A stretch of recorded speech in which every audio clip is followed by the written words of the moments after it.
이재명, 윤석열 두 후보 간 양자 토론이 합의되자 최근 지지율 상승세인 안철수 후보 측은 담합이라면서 거세게 반발하고 있습니다. 그런가 하면 윤석열 후보 부인 김건희 씨의 통화 녹음 방송을 놓고 법원에서 방송 여부와 관련한 신문이 오늘 진행됐는데요. 결과가 곧 나올 것 같습니다. 이 파장도 좀 짚어보죠. 이소영 더불어민주당 의원, 박수영 국민의힘 의원 두 분과 짚어보겠습니다. 어서 오십시오. 네. 안녕하십니까. 일단 먼저 이재명, 윤석열 두 후보 양자 토론 굉장히 진통을 겪었는데 일단 합의가 됐고 설 전까지만 합의가 된 겁니까?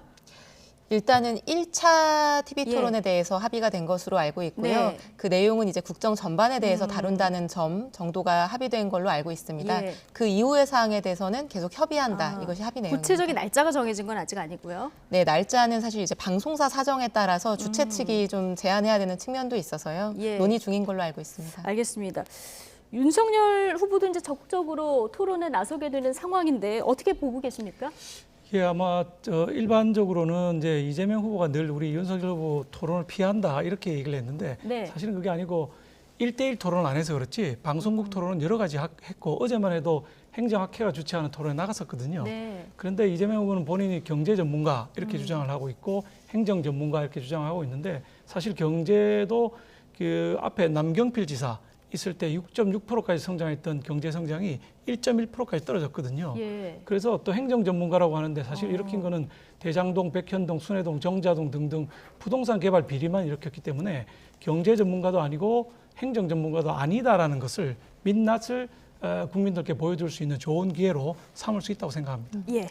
사실 이제 국민들 네. 입장에서는 후보들 간에 계속 논평이나 이제 각자의 발언을 통해서 정치 공방, 정책 공방을 예. 하고 있는데 아니 실제로 그렇게 의견이 있으면 TV 토론에 한번 나와서 토론을 해보지 이렇게 원하시는 분들이 많지 그렇죠. 않습니까? 예. 근데 이제 후보 간의 TV 토론이라고 하는 게 국민들의 알 권리를 충족시키고 이제 정책의 선명성을 이제 아주 명확하게 드러내는 그런 측면이 있는데 지금까지 윤석열 후보 같은 경우에는 TV 토론이라는 걸 뭐 누가 얼마나 보냐 그거 별로 도움이 안 된다. 예. 괜히 뭐 싸움만 하게 되지 또는 뭐 어떤 후보 저런 후보랑 토론하는 거는 뭐 왜 해야 되냐 가짜다 뭐 이런 네. 발언들을 쏟아내셨기 때문에 지금까지 왜 국민들이 원하는 TV 토론을 회피하시느냐 이렇게 저희가 좀 요청을 해왔었는데 이번에 어쨌든 받아들이신 거에 대해서는 저희 환영하는 입장입니다. 예. 어쨌든 양당 합의가 이루어져서 이제 시청자 여러분께서 직접 보고 판단하실 수 있는 기회가 생긴 건데 네. 후보 간 토론회장 이렇게 물꼬를 텄고요. 유권자로서 비교할 수 있는 기회 앞으로 더 많아질 텐데요. 두 후보의 경쟁도 점점 가열되고 있습니다. SNS와 영상을 통해서 서로 주고받는 공방이 이어지기도 하는데요. 박석원 앵커의 앵커 리포트 잠시 보고 오시겠습니다. 네, 드디어 이재명 대 윤석열 양당 후보의 근접전이 성사됐습니다. 맞수 TV 토론이 예정된 가운데 서로를 향한 견제도 불붙고 있는데요. 먼저 더불어민주당 이재명 후보 자신의 부동산 공약을 임기응변이라고 비판한 국민의힘 윤석열 후보를 향해 이렇게 말했습니다. 이게 원래 아는 만큼 보이는 겁니다. 그리고 자기가 본 자기의 눈으로 세상을 보죠. 그래서 우리 무학대사가 그렇게 말씀하셨어요. 돼지 눈엔 돼지만 보입니다. 저는 우리 왕께서 부처로 보입니다. 이렇게 말씀하셨죠. 그래서 윤석열 후보께서는 이재명 후보의 정책이 좋다 하면 그냥 갖다 쓰세요. 자꾸 다르려고 하지 말고.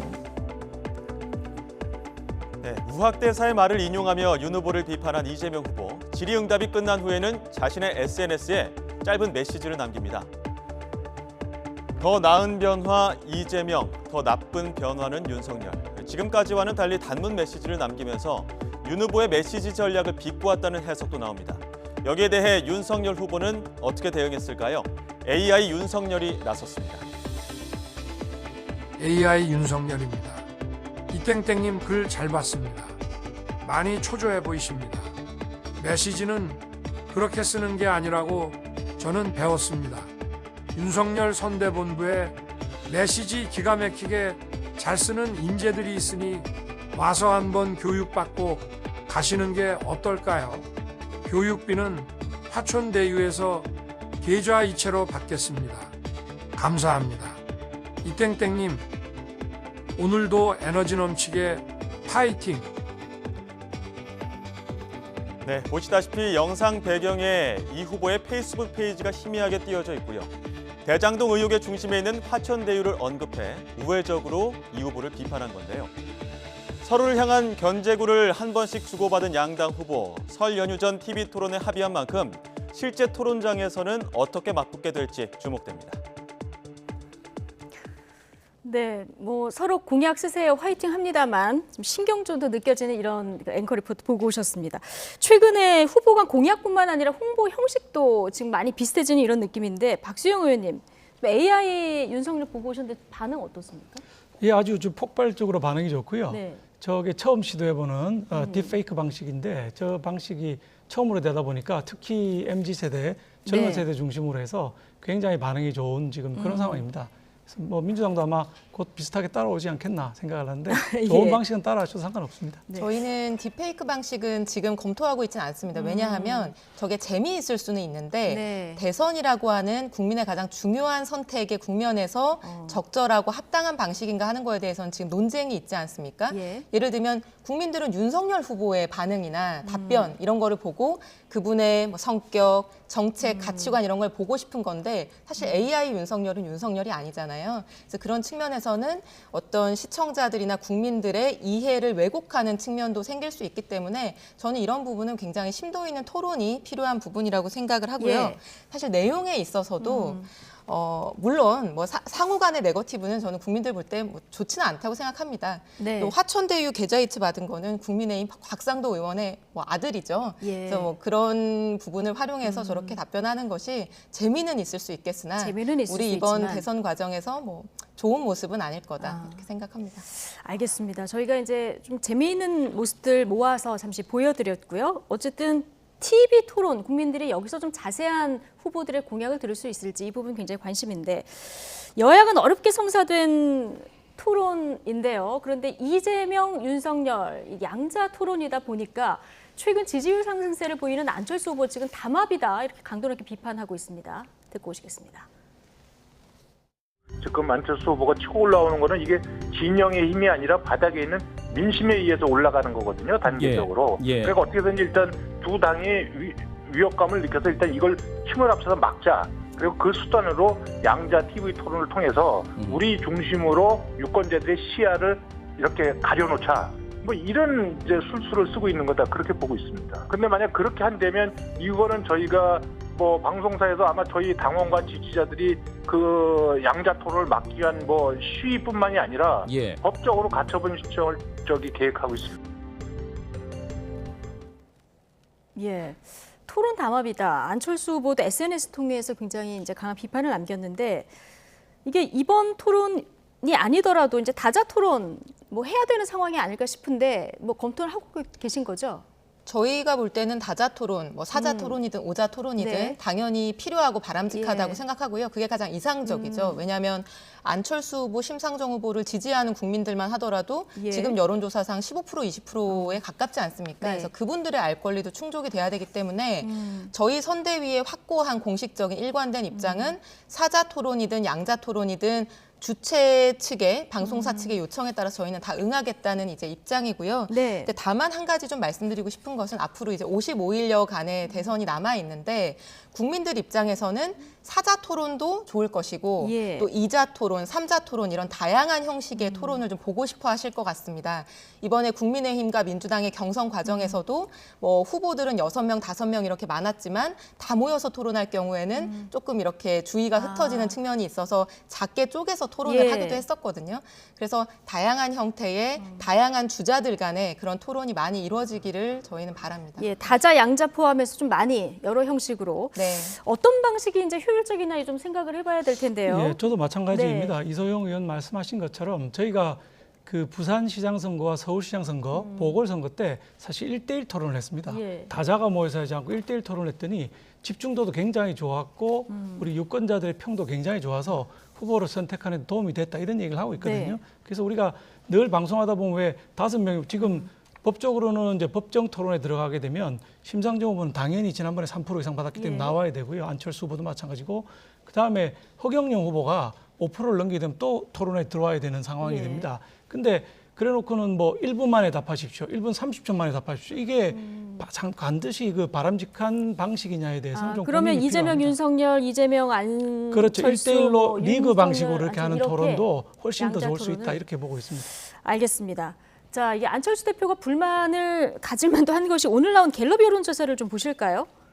다자 대결 구도로 봤을 때 안철수 후보 지지율을 좀 보시면 17%까지 지난 조사보다도 2%포인트 올라간 이런 수치가 있고요. 그리고 야당 후보 단일화를 가정한 3자 가상 구도도 보시면 안철수 후보가 윤석열 후보보다 이재명 후보에게 더 큰 차이로 이기는 이런 결과치가 지금 나오고 있거든요. 박수영 의원님, 안철수 후보 지금 지지율 상승세가 굉장히 큰데 어떻게 보고 계십니까? 저희 당이 이제 내홍을 좀 일으켰지 않습니까? 내홍이 있기 전에는 안철수 후보의 지지율이 매우 미약했습니다. 그러다가 우리 당이 이제 내홍이 좀 일어나면서 상당한 부분이 안철수 후보한테로 전달이 됐거든요. 그런데 아시는 것처럼 저희가 내용을 이제 갈등을 수습하고 예. 다시 출발한 게 이제 겨우 오늘로 딱 일주일 되는 날이거든요. 그래서 제가 보기엔 이게 이제 지역으로 지방으로 확산이 되어서 여론에 반영되는 데는 적어도 2주 정도의 시간이 그동안에 걸려왔기 때문에 예. 다음 주 여론조사 추이를 한 번 더 봐야 된다 이렇게 보고 싶습니다. 그러면 예. 안철수 후보한테로 갔던 지지율이 다시 우리 윤석열 후보한테 돌아오는지를 한 일주 정도 더 보고 나서 논의를 해야 될 사항이 아닌가 네. 그렇게 생각합니다. 국민의힘 갈등이 봉합됐기 때문에 이 시차를 고려하면은 안철수 후보로 갔던 지지율이 다시 윤석열 후보에게 갈 것이다 이런 분석이신데 어떻게 보십니까? 안철수 후보는 사실 이제 중도 보수층에 계시는 국민들이 많이 관심을 가지고 또 지지하고 계신 후보이고요. 네. 기존의 양자 대결로 가던 양상에서 지금 안철수 후보의 지지율이 올라가는 거는 두 후보가 어떻게 보면 이제 국민들의 마음과 그 원하시는 바를 충분히 충족 못 시켜드린 측면도 네. 분명히 작용한 것이기 때문에 저희가 굉장히 긴장하고 민감하게 더 노력해야 되는 현상이라고 생각을 합니다. 예. 지지율 추이에 대해서도 저는 뭐 유의미한 측면이 있기 때문에 계속 지켜봐야 되지 않을까 이렇게 생각합니다. 알겠습니다. 안철수 후보가 이렇게 지지율이 상승하는데도 이준석 국민의힘 대표, 자, 안철수 후보와의 단일화에 대해서 여전히 부정적인 입장입니다. 이에 대한 홍준표 의원 해석까지 같이 보고 오시죠. 홍준표 전 대표와의 뭐 단일화 아닌 단일화가 저는 우선 필요하다 이렇게 생각합니다. 예. 네, 그래서 우리 후보가 이번 주 중으로 홍준표 대표와 이제 접선도 하는 계획이 있는데 당연히 홍준표 대표 같은 분은 뭐 지난 경선 과정 속에서 젊은 세대에 상당한 소구력을 가진 인사로 판단되었고 그리고 그분 특유의 어쨌든 메시지적이나 이런 것들이 또 선거에 기여할 수 있는 부분이 있기 때문에 예. 당연히 홍준표 대표 그리고 유승민 전 대표 같은 이런 우리 당내의 단일화 대상들과 먼저 단일화를 이끌어내는 게 중요하다고 생각합니다. 근데 홍준표 후보는 본인은 이미 돋보 있다. 대구 경북 지역에서. 그거보다 잘할 수 있는 분입니다.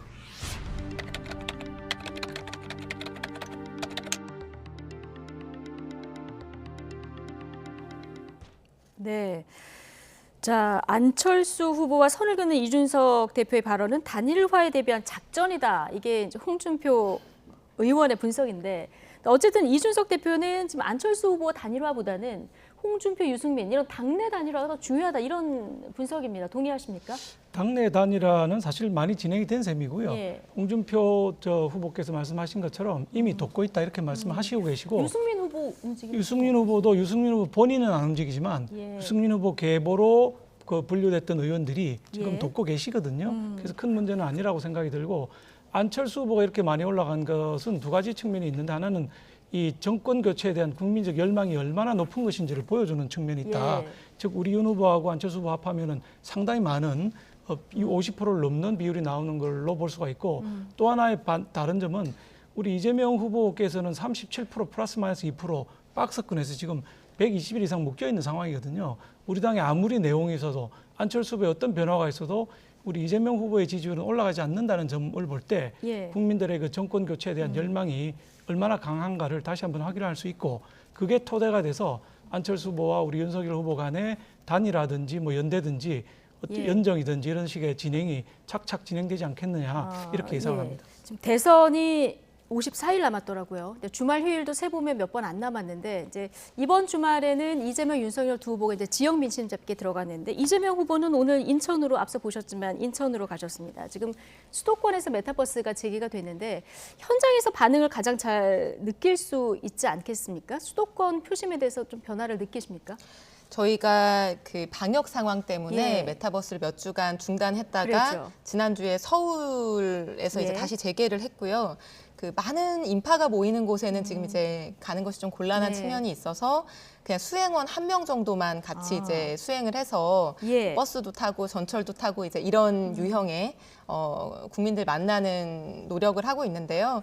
그 과정에서 많은 말씀을 듣기는 하죠. 그리고 네. 실제로 저희가 이제 느낄 때는 반응이 점점 좋아진다고 생각하는데 사실은 이런 그 눈앞에서 보는 반응에는 일희일비하지 않으려고 합니다. 예. 왜냐하면 그 사실은 지지하는 국민들께서 더 많이 다가와서 얘기해 주시는 것도 사실이기 때문에 겸손하게 낮은 자세로 정말 한 분 한 분 이렇게 마음을 다해 설득하는 자세로 마지막까지 가려고 합니다. 예, 윤석열 후보는 부울경 민심 잡기 행보에 들어갔는데 자, 이 지역에서 지난 조사 대비 조금 상승하긴 했는데요. 이재명 후보 지지율도 만만치 않고 좀 그 3자 대결로 갔을 때는 여기서 안철수 후보 지지율도 상당한 이런 상황이거든요.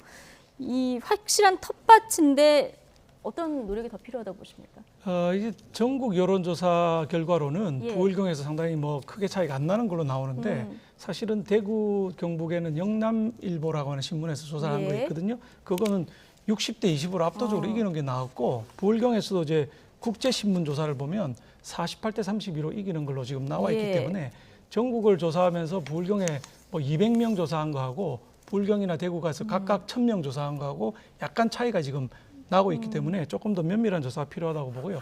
안철수 후보의 부상에 대해서는 아까 말씀드린 대로 시간이 필요하기 때문에 네. 다음 주 금요일에 여론조사 이걸 유심히 볼 필요가 있다고 봅니다. 예. 자, 오늘 여야 초미의 관심은 아무래도 이 김건희 씨 통화 녹음 이거를 공개할지 말지에 대한 법원 판단에 좀 쏠려 있을 것 같은데 지난해 7월부터 총 53회에 걸쳐서 7시간 넘게 그 통화 녹음이 된 분량 그 일부를 이제 방송할 예정이고 이거를 방송해도 되느냐 마느냐 이 판단이 곧 내려질 것 같습니다. 법률가시기도 하니까요. 어떤 판단 예상하십니까? 글쎄요, 뭐 예정된 법원 판단에 대해서 예. 이럴 거다 저럴 거다 예측하는 거는 좀 적절하지는 않을 것 같고요.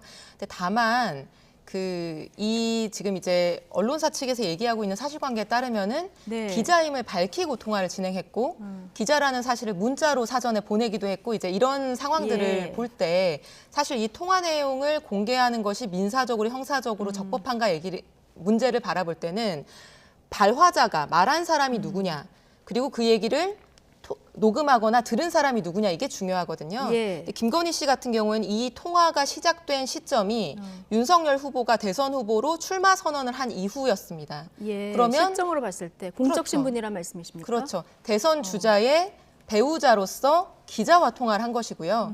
상대방도 언론이기 때문에 뭐 박수영 의원님도 마찬가지시겠지만 저도 지금 대변인을 하고 있는 입장에서 기자님들하고 통화할 때 여러 가지 이유상 기록상 녹음을 하실 수도 있겠다라는 전제로 통화하는 경우가 예. 많거든요. 그러면 그걸 가지고 전혀 예상하지 못했다 이렇게 얘기하는 거는 좀 이해하기 어려울 것이다. 그리고 저는 사실 조금 의아한 생각이 들었던 게 이 김건희 씨가 기자랑 통화한 내용을 공개하느냐 마느냐 이 얘기가 한참 나왔을 때 네. 이걸 뭐 허락도 받지 않고 녹음한 거다 막 이런 주장들을 국민의힘 네. 의원들이 많이 하고 계신데 불과 몇 달 전에 그 국민의힘의 이준석 대표가 예. 원희룡 제주지사랑 개인적으로 통화한 내용을 페이스북에 녹취록까지 녹음 파일, 녹음 내용까지 다 올리지 않으셨나요?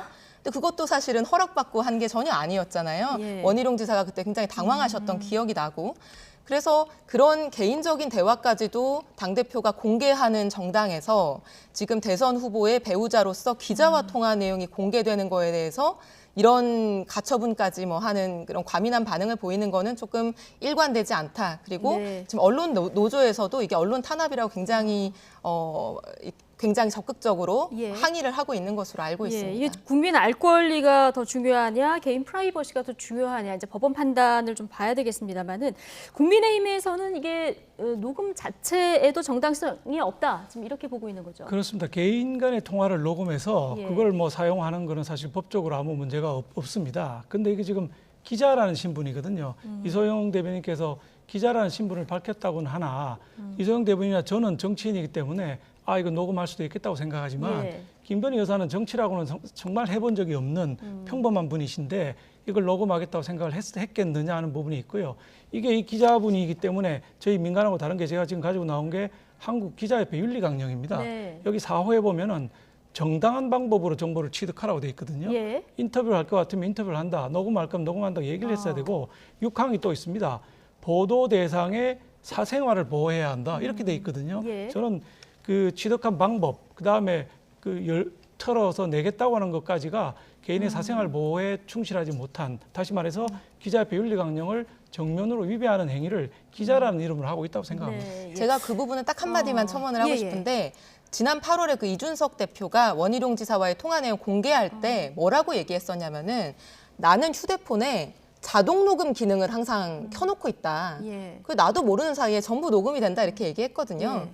그래서 그것도 그것만 지금 자동 녹음으로 그럼 파악을 하시는 겁니까? 아니, 자동 녹음이든 아니든 예. 이제 그게 중요한 게 아니라 그 대화자 간의 녹음은 형법적으로 불법도 아닐 뿐만 예. 아니라 사실 최근에는 우리 뭐 국내 대기업의 휴대폰 같은 경우에도 자동 녹음 기능이 탑재돼 있지 않습니까? 이걸 네. 사용하는 국민들도 굉장히 많으시거든요. 그래서 이거 자체를 마치 뭐 불법이 개입돼 있는 것처럼 얘기하는 거는 좀 적절하지 않고 네. 그리고 사생활 보호라고 말씀을 하셨는데 뭐 이 기자와 김건희 씨가 대학 동창도 아니고 친구도 아니고 기자와 취재 대상으로 사실 예. 통화를 한 것이죠. 그리고 지금 알려지는 주장되는 바에 따르면 통화 내용도 여러 가지 현안에 대한 네. 뭐 무슨 국정 현안, 뭐 검찰 개혁, 뭐 문재인 정부 이런 거에 대한 대화였다는 거 아니겠습니까? 만약에 예. 그게 사실이라고 하면 이건 사생활의 영역이 아닌 사적 것이죠. 영역이 아니다. 한 가지만 더 여쭤볼게요. 법률가 출신이죠. 김재원 최고위원이 어제 저희 프로그램에 출연해서 이거 몰카보다 심한 범죄다. 이런 얘기를 하셨고, 이런 논리라면 이재명 지사의 그 형수 욕설 논란도 다 틀어야 되는 거 아니냐, 이런 주장인데 같은 법률가시니까 어떻게 보십니까? 아니 논리 일관되게 이거 예. 법률을 일단 떠나서요. 네. 논리 일관되게 했을 때 가족이랑 통화하는 내용이 녹음돼서 언론에 공개되는 게 더 예측 불가능하고 피해가 크겠습니까? 아니면 기자와 취재원의 입장에서 통화한 게 공개되는 게 더 예측 불가능하고 피해가 크겠습니까? 당연히 가족하고 통화한 것이 피해가 큰 거죠. 예. 그렇게 비교하는 게 맞고요. 그 홍준표 그 의원께서 이런 네. 말씀하셨더라고요. 국민의힘 내에 그 법률가 출신 정치인들이 지금 이 문제를 가처분 신청까지 몰아가면서 굉장히 무리수를 두고 있고 잘못하고 있다 이런 말씀을 하시는데 뭐 김재원 최고위원을 두고 하신 말씀이 아닌가 저는 추측합니다. 예, 박수영 의원님 예. 반론 마지막으로 듣겠습니다. 네. 예. 기자라고는 하지만 이분이 사실은 그 불법적인 방법을 접근한 건 사실입니다. 그 녹취록에 보면 뭐 떡밥을 던졌다 이렇게 해서 김건희 여사의 어머니를 잘 봐주는 것처럼 해서 접근을 해서 예. 신임을 얻고 불법적으로 녹음을 한 것이죠. 그 아까 자꾸 말씀하시는데 개인과 개인 간에 한 거하고 기자라는 신분에서 이렇게 녹음하고 그걸 털어서 언론에 내고 하는 거하고는 아까 말씀드린 기자 윤리 강령에는 정면으로 반하는 것이기 때문에 사인 간의 통화하고 기자가 한 거하고는 차원이 다른 윤리적 측면이 있기 때문에 그걸 지켜야 된다고 생각합니다. 예. 불법적 녹음은 아니죠, 의원님? 불법은 아니죠. 그렇지만 윤리 강령에 어긋나는 네, 것이니까 방금 불법적 윤리적으로 녹음이라고 하셔서. 비윤리적인 행위를 한 건 틀림없는 사실이죠. 알겠습니다. 어쨌든 오늘 법원 판단이 오늘 안에 나올 거라고 하니까요. 이 결과부터 좀 지켜보도록 하죠. 이소영 더불어민주당 의원, 박수영 국민의힘 의원 두 분과 함께했습니다. 고맙습니다. 감사합니다.